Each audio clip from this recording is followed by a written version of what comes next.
विगत 2-3 दिनों से लगभग 500 की संख्या में महिलाएं धरने पर बैठी हैं। ये मामला मैं सरकार को आपके माध्यम से संज्ञान में देना चाहता हूं।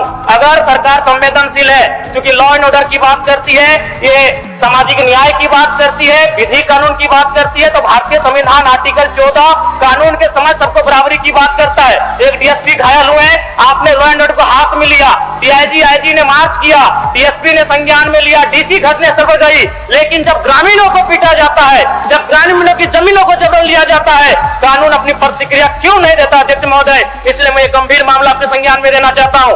महोदय, एक छोटी सी कहानी मैं बताना चाहूंगा।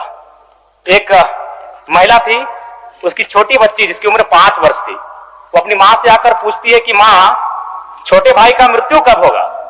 तो मां ने पूछा कि बेटी तुम ऐसा क्यों कह रही हो, अपने छोटे भाई को मरने के लिए क्यों कह रही हो? तो छोटी सी गुड़िया ने कहा कि मां, बड़े भाई की जब मृत्यु हुई थी तो बहुत सारे लोग हमें खाना देने के लिए आए थे, हमारे घर में भोजन नहीं था, हमें कपड़े नहीं था, तो बहुत सारे लोग हमसे मिलने आए थे और हमें खाना देकर गए थे। और मैं चाहती हूँ कि छोटा भाई अगर मर जाएगा तो शायद बहुत सारे लोग आएंगे, हमें भोजन देंगे, हमें खाना देंगे, हमें कपड़े देंगे, क्योंकि हम 4-5 दिनों से भूखे हैं।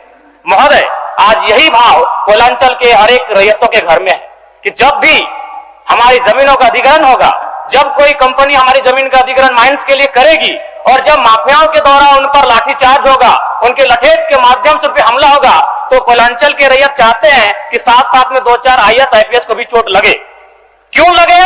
न विगत कुछ दिन पहले बाघमारा में घटना घटी थी, हिलटॉप कंपनी का मामला था, डीएसपी महोदय घायल हुए थे, सरकार ने वीडियो कॉल से बात किया था, सरकार ने उस मामले को संज्ञान में लिया था, लेकिन ठीक उसके कुछ दिन बाद सिंदरी के सुरंगा में फिर एक घटना घटती है। इस बार महिलाओं को सड़क पे दौड़ा दौड़ा कर पीटा गया, उनकी साड़ियों को फाड़ा गया, उनके कान की बालियों को नोचकर छीन लिया गया, लेकिन न एफआईआर होता है, न कार्रवाई होती है। महोदय, इसी प्रकार से आज एक मामला संज्ञान में आया है, मैं सदन को सचेत करना चाहूंगा। ये मामला मांडू का है। महोदय, मांडू के प्रभावित गांव बसंतपुर, पचड़ा, कोतरे, बालमहुआ, हुरदाग, रहवन, पचमो, इचाकडी, बरगैया, ठोठाटा, लइयो, दनिया, यहाँ एक कंपनी है, उस कंपनी का नाम है पावर मेक लिमिटेड और उसकी सहयोगी कंपनी अमर इंडिया लिमिटेड।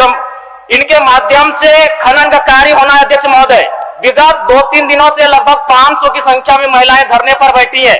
ये मामला मैं सरकार को आपके माध्यम से संज्ञान में देना चाहता हूं।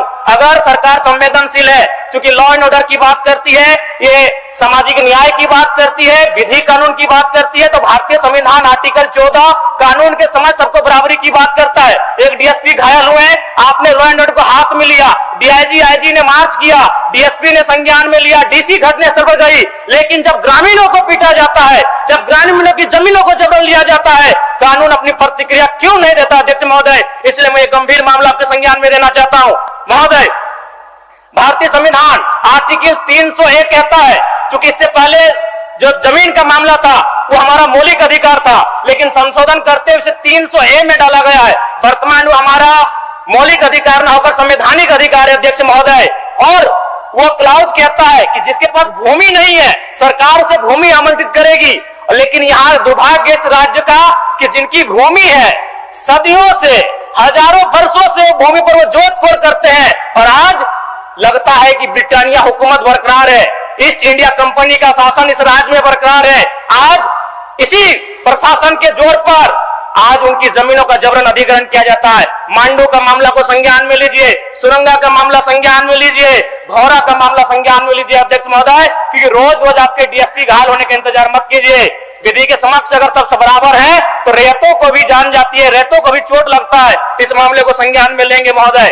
महोदय, मैं आगे कहना चाहूंगा, अभी वरिष्ठ नेता ने कहा लॉ एंड ऑर्डर, मैं मानता हूं कि लॉ एंड ऑर्डर आपका है, लेकिन कहां है अध्यक्ष महोदय? गांवों में, खेतों में, खलिहानों में, बालू और कोयला के खदानों में, माफियाओं की जेब में आपका लॉ एंड ऑर्डर है महोदय।